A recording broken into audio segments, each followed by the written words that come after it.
You've heard Jack Benny, Amos and Andy, Bergen and McCarthy. Still waiting to entertain you on CBS are Rocky Jordan, Horace Heidt, Dick Hames and Joe Stafford, our Miss Brooks, the Whistler, and Red Skelton. Now, Del Monte Foods brings you a world of adventure with Rocky Jordan.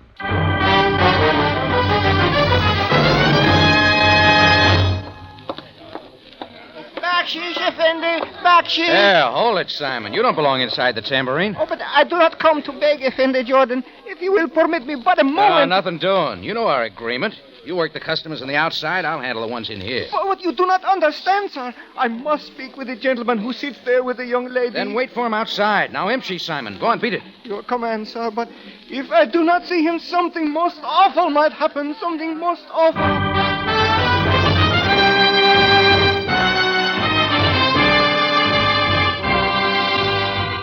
Del Monte, the brand you trust for flavor in so many good foods.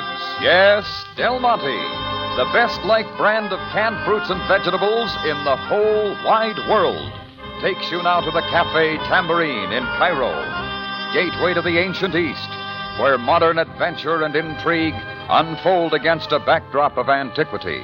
Tonight's Rocky Jordan story, The Beggar of Farar.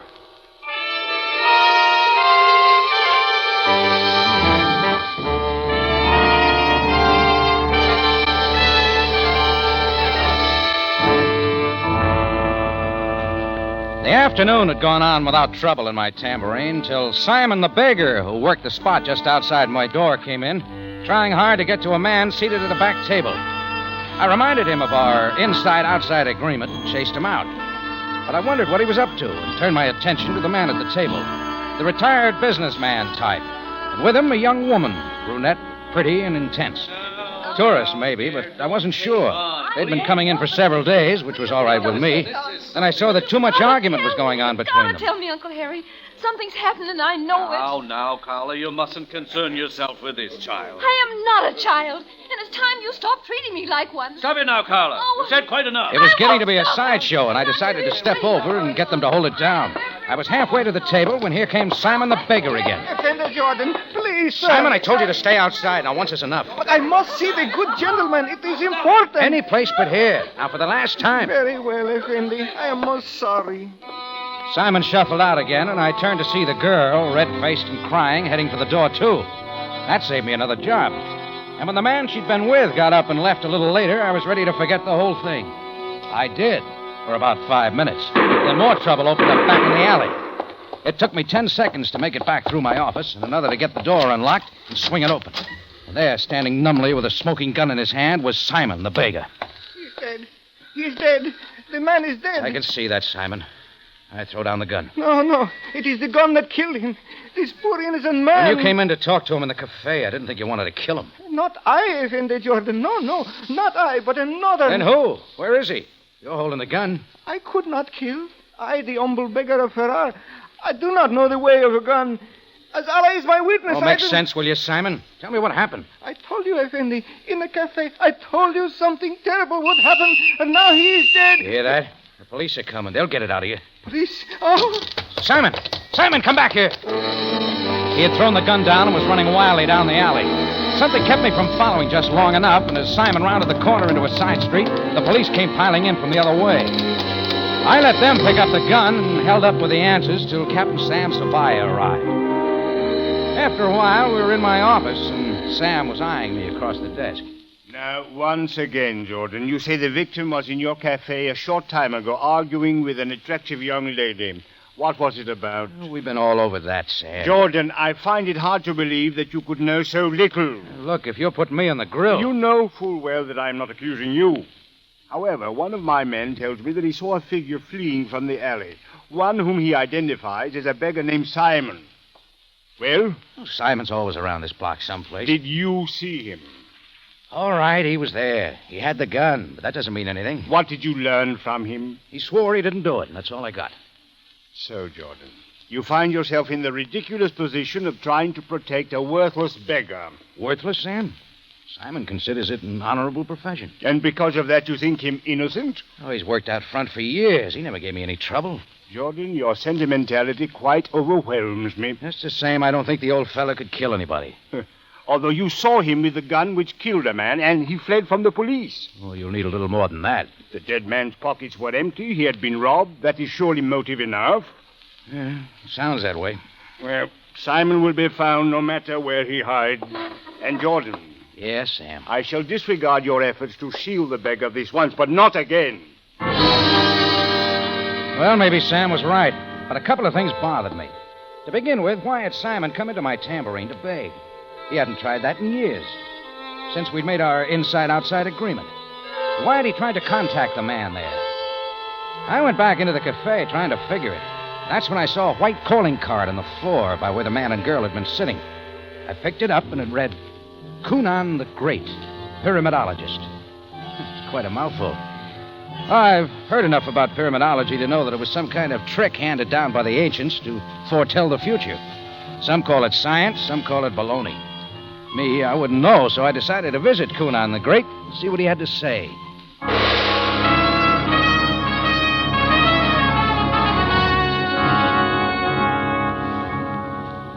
The address took me to an upper-class residential section of Cairo and up to a white mansion in the Egyptian style. The big knocker got a quick answer from a dapper little man wearing an ascot tie. Oh, come in, Governor. Come in. Oh, thank you. Here, let me see now. You didn't have an appointment, did you? No, you didn't. You wouldn't be the butler. Hardly. I'm Sir Hubert Ludley. Glad to meet you, Sir Hubert. Oh, it's just a title, Governor. Sounds nice to the carriage trade, it does. Get me Cunan, huh? Oh, Cunan the Great's busy with a client at the moment, he is. But if you'd care to wait now, Governor. Thanks, I'll do that. It gave me a chance to look the place over. A good hangout for the pharaoh's ghosts, filled with ancient symbolic statues, meaningless charts, and duplicates in stone of the great pyramids of Giza. I just sat down in an uncomfortable chair when a door flew open, and out walked the pretty brunette who'd had the big argument with a man in my cafe. Will you please step out of my way? Sorry, lady. Can you spare a minute? No, I have other business. Oh, wait. You remember me. I'll explain what it's about. Let go of my But arm. you've got to listen. It's for your own good. Let go, I said. Look, you got to tell me some things. Oh. I take it you're the great Cunan. Come in, Rocky Jordan. I think you and I have much to talk about. I followed Cunan in his purple robes to the inner room. A high-ceilinged affair, all for effect like the rest of the house, only more so, with shades drawn, mummy cases standing near the wall, and dim, hidden lights. He led me to a big mahogany table, bare except for the stone replica of a pyramid in the center. Be seated, Mr. Jordan, across from me. Look, I'll make it quick. One moment, please. You wanted me, sir? Yes, Hubert. Mr. Jordan and I are not to be disturbed. Righto. I'll see to it, sir. Now, Mr. Jordan, I assume that you come to learn of your future. Forget the future. Start by telling me how you knew my name. Names, events, all things are foretold in the Great Pyramid. Then skip it. Something else is more important. Wait, Mr. Jordan. Since ancient times, it has been known that the pyramids, built to geometric perfection, place this world in touch with the sun, the stars, and the infinite. Pyramidology is a science well accepted by my people. Well, they can have it. You protest? Others have scoffed until they learned of our remarkable predictions. With exact measurements taken from the pyramids, we predicted the coming of World War I and the Great War that followed. This is all known, and I can give you many more examples. Oh, save it all, Cunan. I think you know why I'm here. For matters of your own concern. Look well at the replica before me as I consult the charts. They reveal your Cafe Tambourine, and that a beautiful girl named Carla and an uncle and guardian, Harry Walters, were customers there. You're on the beam. We also learn that Mr. Walters was killed by a mercenary beggar who then escaped. Are you convinced now of the powers, Mr. Jordan? Stick to the beggar, Cunan. What happened to him? That is a problem demanding great mathematical calculations, Mr. Jordan. Not soon arrived at. All right, let's cut the act, Cunan. You know all about Walters and Carla. I saw her come out of here. I do not deny my acquaintance with the deceased man and his niece. And what's the relationship? What were they seeing you about? They were clients. It would not be ethical for me to discuss their business. No, there are others waiting. All right, just send me a bill. Wait, Mr. Jordan. Yeah? I see now that the pyramid casts a dark shadow, one which touches your life. It warns that unless you go your way, unmindful of the problems of others, you, Mr. Jordan, may find death.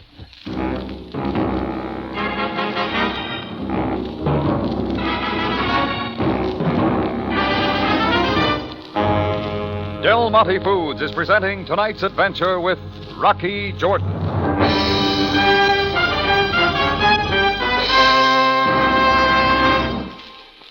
Ladies, today I'd like to come right out and ask you to try a special style of Del Monte pineapple. Del Monte pineapple chunks. You haven't really enjoyed pineapple until you've tried them. They're big, generous, juicy wedges of superb tropic pineapple, cut from double-thick slices, about 1 inch wide and 1 inch long. You can toss them right from the can into a salad, or parade them in rows on a cake icing, or broil them with meats. Why, right this minute, you ladies can probably think of dozens of ways these handy chunks can help you. Best of all, you can have these tender, bite-sized nuggets of golden fruit just as is, rich and juicy, completely refreshing, with that same full-ripe, tart-sweet flavor you find in all 5 styles of Del Monte pineapple. Remember, I'm talking about pineapple chunks. Del Monte pineapple chunks. You can buy them all over the West. Ask your grocer tomorrow.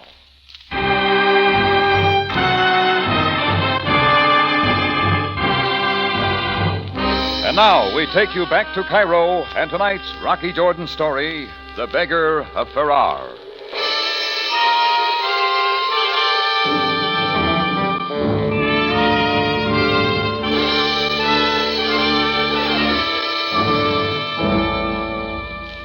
Well, I left the great Cunan's house with a big education in pyramidology.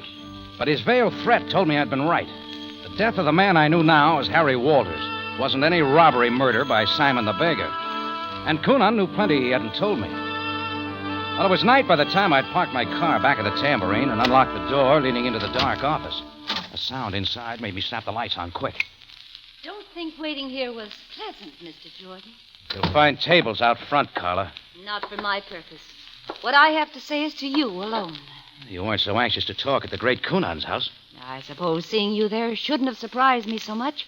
It convinced me of what I could not make my uncle believe, that you can trust no one. Why'd you come here, Carla? Not as a customer again, Mr. Jordan.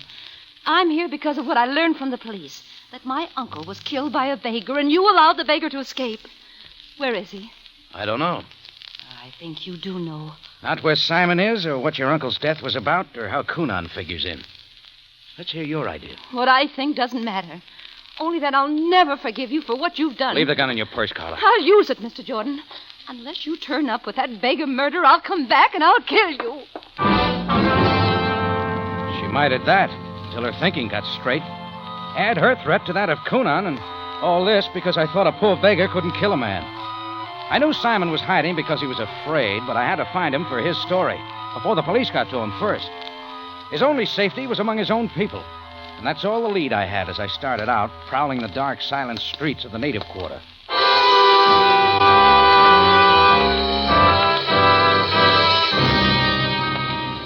Before long, I had the feeling I was being followed. Footsteps, a garbage can turned over somewhere, but nobody showed, and I kept going. On a street of beggars, I saw a familiar bearded face. Bakshish for the poor one who starves. I've got 5 piastres. May Allah praise you. For the whereabouts of Simon the Beggar. Simon the Beggar. I would not know of a beggar. I am a worthy one who herds the goats. Begone, and may Allah punish you. I tried another who worked the streets around the Muski sector. His one eye lit up at the coins in my hand. Yes, Effendi. I know of many Simons of my trade. One from Fayoum, another from Benghazi, and another from El Alamein. How about a beggar from Farar? No beggar from Farar. A couple of more led me to an old lady hawking worthless jewelry on a corner toward the Azbikia. Effendi! the beautiful necklace, eh? Fashioned from the pearly teeth of the gazelle. The teeth that bring good fortune. Only 10 piastres. Do you, Effendi? I'm looking for Simon, the baker of Farar. Ah! Mummy's teeth. Mummy's teeth that bring evil. 50 piastres. 100 piastres to you, infidel.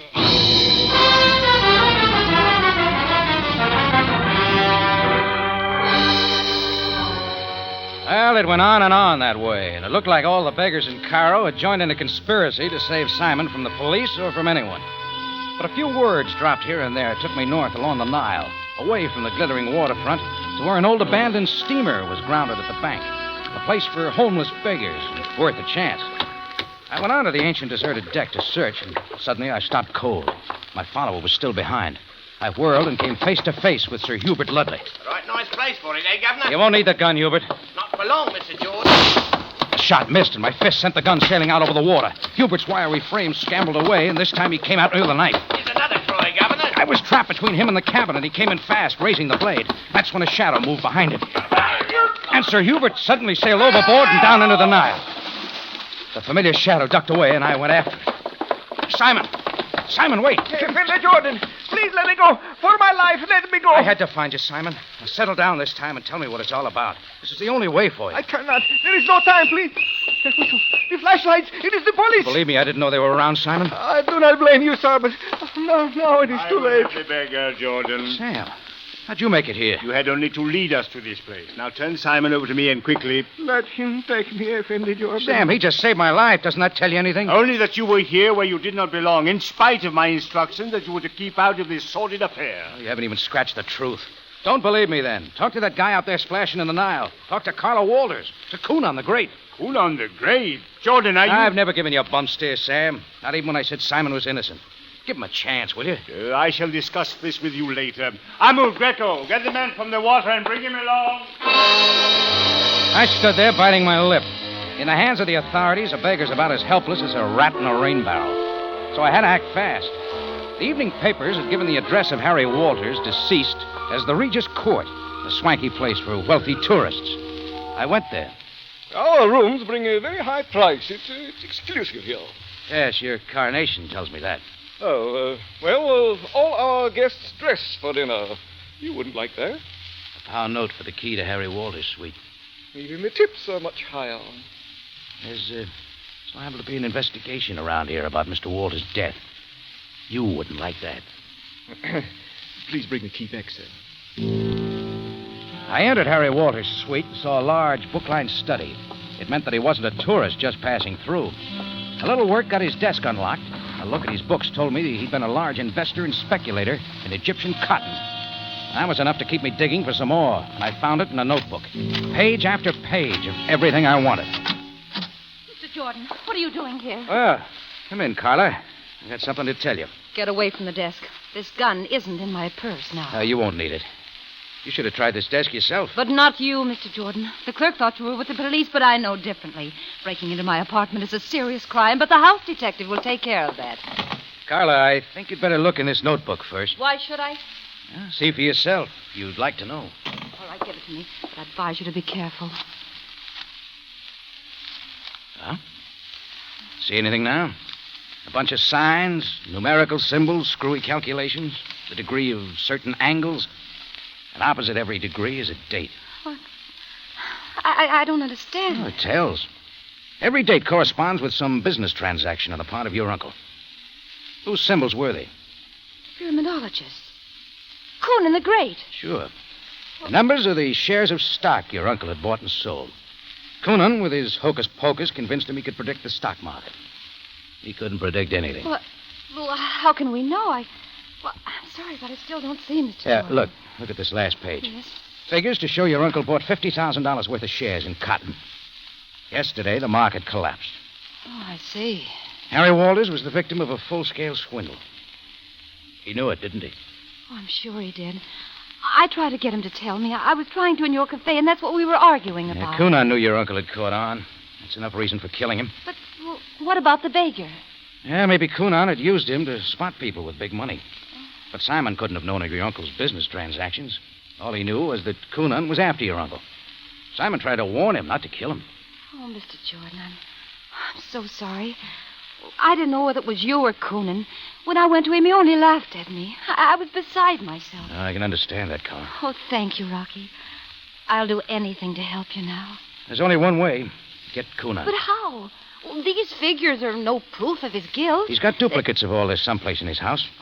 That'll be evidence of the swindle and a good motive for murder. All I have to do is to get him. Oh, I'm going with you. Oh, no. This is a man's job. Well, you should know by now that I'm not afraid. Whether you want me to or not, I am going with you. All right, Carla. Let's go. Carla and I went out together and caught a taxi. We gave the directions to Coonan's neighborhood, and 10 minutes later, we got out a block from the house and walked the rest of the way. Our plan to take him by surprise was a mistake. Well, Miss Walters and Mr. Jordan, how charming. Oh, you waiting for somebody out here, Coonan? Yes. My precise calculations predicted your arrival. Please come into the house. Well, that was our plan. Then this will make it easy for all of us. Coonan, I think we'd better hold tell it, you Carla. that... Should we not be frank, Mr. Jordan? I, for one, am quite annoyed that the police have taken my man, Sir Hubert, for assault and battery. It could upset things a little. Yes. It seems that Captain Sabaaya saw his attack on you. I do not yet know what Hubert has told him. It is all most inconvenient. Oh, now we'll help things along. No, Mr. Jordan. Men of great science can also hold a gun. Look out, Rocky. Your purse now, Miss Walters. What? Obviously, Mr. Jordan does not have a weapon, or he would have drawn it before. Better give it to him, Carla. Excellent. Now, come with me to the great inner room. Please to be seated once again at the table. We didn't drop around for any pyramid reading, Coonan. No, Mr. Jordan. Instead, you are about to witness a ceremony. Yes, a ceremony which I am sure the ancients would appreciate.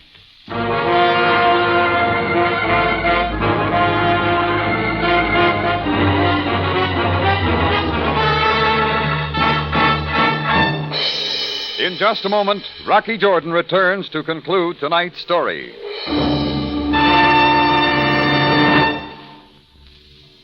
Anytime the conversation turns to good things to eat, folks talk about corn. Tender, delicate corn puddings, crispy corn fritters, or just plain golden whole kernel corn, steaming hot and drenched in butter. And all those favorites can taste just as good as they sound if you buy Del Monte golden whole kernel corn. That's my brand, Larry. I've found it so sweet and tender, and so dependable, too. Yes, Del Monte corn is remarkably fine, specially grown for very thin-skinned kernels and high natural sugar content. And for you, that means plump, bright, butter-tender kernels, crammed with the kind of sweet country flavor you couldn't forget in a month of Sundays. Compare it with any other brand on any count. See if you don't agree that it's a real, honest-to-goodness find. And Del Monte corn is such a good value, too. So that's all the more reason to serve it often. How about tomorrow, then, for a summer corn feast at your house? Ask your grocer for Del Monte vacuum-packed golden whole kernel corn. Back now to Rocky Jordan for the conclusion of tonight's story.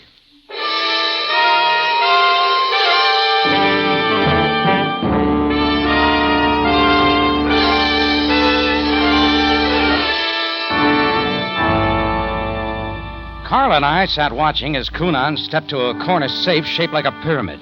Out of it, he took a bunch of ledgers. Still holding the gun carefully, he carried them over and stood before the big open fireplace. Well, Miss Walters and Mr. Jordan, I believe these are what you came to find in my house. A lot of records, Coonan? Stock market transactions? Deals you fixed up with Harry Walters? And with others, those who place their trust in the everlasting pyramids. My predictions have foretold an incredible number of stock successes and disasters. Such as the crash of the cotton market. Oh, how could my uncle have ever believed in you? There are many Miss Walters who achieve success, but lack philosophy. Thus, they are led to superstition. And right into your swindle. Your phony calculations convince them they can turn their money over to you, and that's as far as it gets. What gives you the stock market information? Calculations, Mr. Jordan, and certain excellent connections. After all, these men placed their trust in me, not in their own judgment. You've nothing more to confess, Coonan. Then we shall continue. There were so many believers. Here, the Greek Andros, who dropped a fortune in a shipping venture. We place his records carefully in the fireplace. Rocky! Easy, Carlo. Watch me. Now, the story of investments made by a man named Benson, sadly wiped out in a gold mining investment. Yes, more, many more. And in a moment we will come to one Harry Walters. $50,000 in long staple cotton. When does the big ceremony come, Coonan? At once. The ritual of fire, we shall call it. It is interesting what a small match can do to destroy evidence which you and the police would have, as you now see. I held it as Coonan struck the match and turned to hold it to the papers in the fireplace. As the first flame took hold, I grabbed Carla and pushed her below the table. Another move had me to the switch at the wall, cutting the lights. Coonan suddenly dumped the whole book in the fire and swung around with a gun as I dived behind a mummy case. I ducked to another shadow, and the room was dark except for the fire. Gordon, come out, I warned you! Keep shooting, Coonan. Ask your pyramids where I am now. 5 shots from Coonan's gun, 1 to go. I found a pencil in my pocket, tossed it across the room, and he swung toward the sound. That was all, and I came out after him. He fought back, clutching for my throat. I tangled with his purple robes, then my hands found his head. And the second time I slammed it against the stone pyramid, the great Coonan wilted and slumped to the floor. Carla was already at the fireplace, grabbing the book and beating out the flames.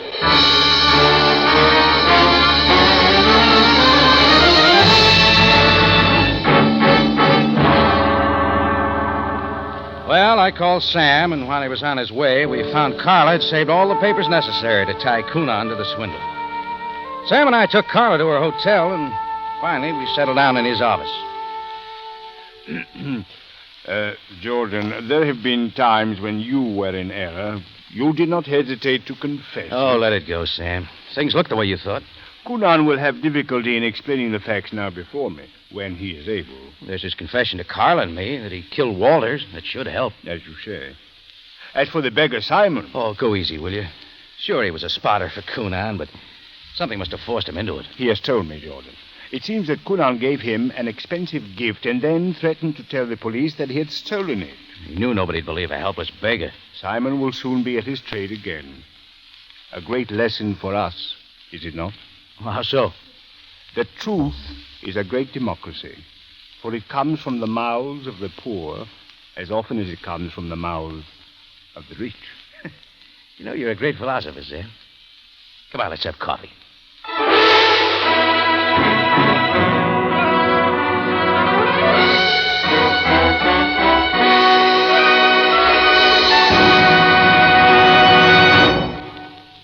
For superb flavor, for dependable quality always, enjoy Del Monte fruits and vegetables. Remember, buy wisely. Buy for flavor. Buy Del Monte, the brand you trust for flavor in so many good foods.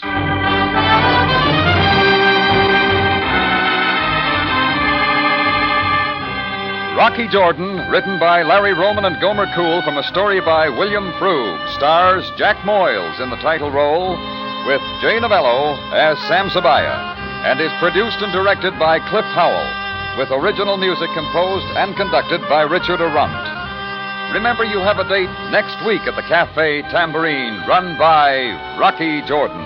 Same time, same station, and the story is A Song in the Night.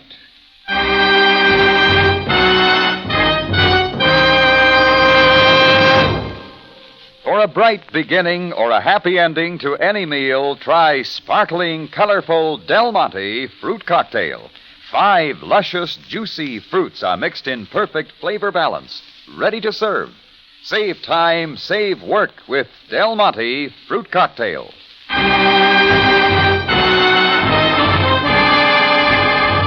Larry Thor speaking. Rocky Jordan is presented over CBS, the Columbia Broadcasting System.